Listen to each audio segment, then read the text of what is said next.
Hey everybody, it's Kelly McGarry with Nourish to New Body Image Coaching, and I'm so excited to share the next story in my blog, story number 3, I believe it is, by Serena Myers. She's also a body image global ambassador with me, and her topic is about self-love, and I love the topic of self-love. I have a Facebook group that you can join that's called Self-Love for the Empowered Woman. And I really believe that self-love is the foundation to everything.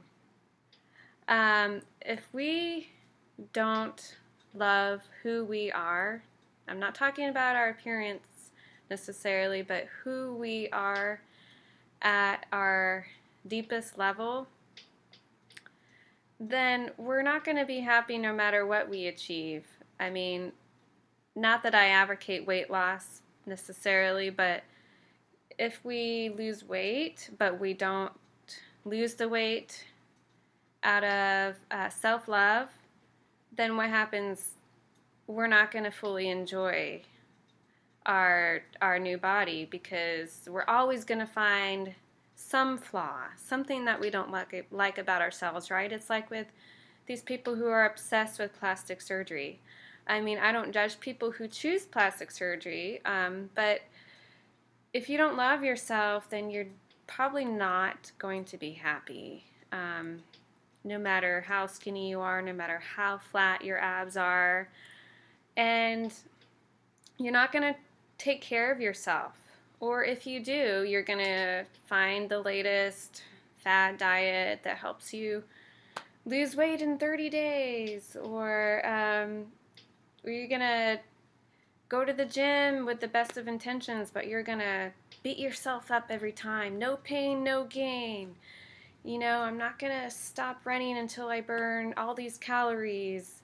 And that's not coming from a place of self-love. It's coming from self-hate.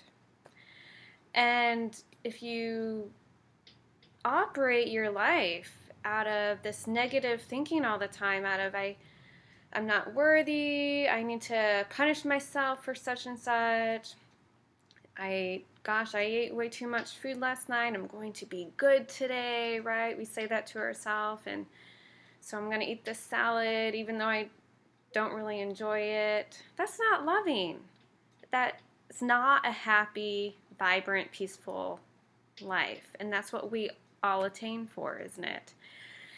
So that's why I really believe that we all, every single one of us, can work on deepening our self-love. And society, especially if you grew up in a culture that encourages you to give to others, which is wonderful.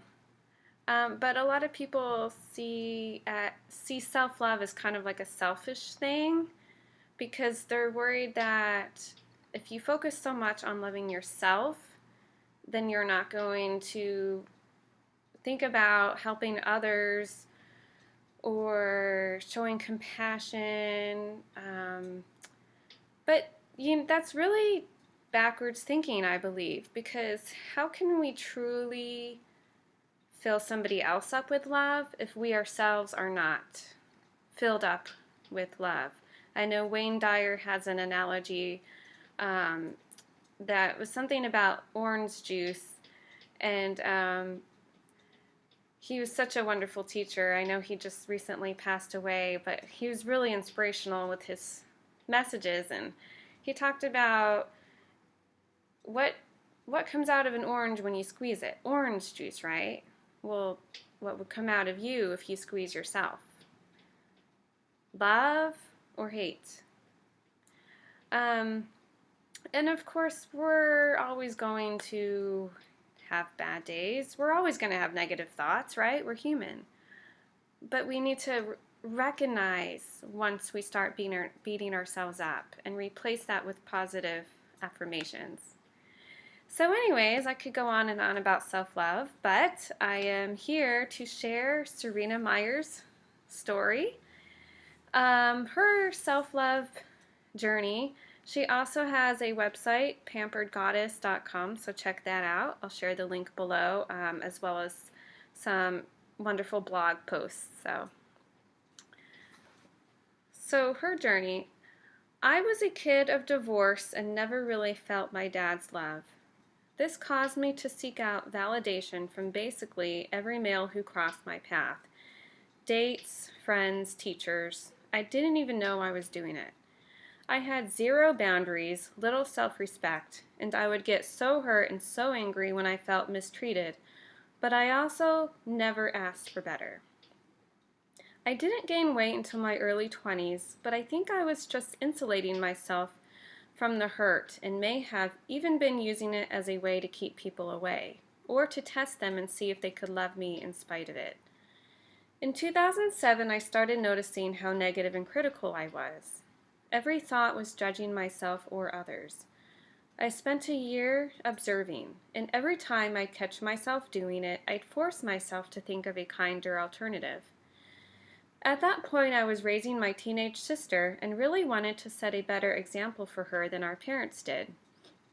Being alone with my thoughts led to a lot of soul searching, and the better I felt about myself, the more I seemed to attract external things that would challenge those good feels. My dad told me 3 times in a matter of weeks that I was constantly chasing men out of my league and that if I didn't lower my expectations, I'd never find a husband. My friend actually said, "You're actually really happy with yourself, even looking like that?" A cab driver asked me if there was a medical reason for my weight. My employer tried to incentivize me with a gym pass. None of that made me waver from how good I felt about myself. I could see myself, warts and all, and instead of fixating on the things I deemed imperfect, I could love myself anyways. There were times after failed relationship upon failed relationship that I'd begin wondering what was wrong with me. Was my dad right, and had I set the bar impossibly high? But then I'd cry and sleep it off, and the next day just reassure myself that I'd find someone when he was ready for me, and that in the meantime, I'd just fill up on so much awesome experiences and people that I wouldn't wait around until he showed up. Well, he did show up in 2012. Which she writes about in her blog post that I'll share below. That brings me to now. I'm 35 and am on the other side of some big struggles. I talk openly about them to help break down weight stigma and even mental health stigma, as I've struggled in the past with both depression and anxiety. I do my best to walk the walk and, at the very least, look upon myself with kind eyes. By Serena Myers. So thank you so much, Serena, for sharing that. That's a wonderful story for all of us to remember to love ourselves more.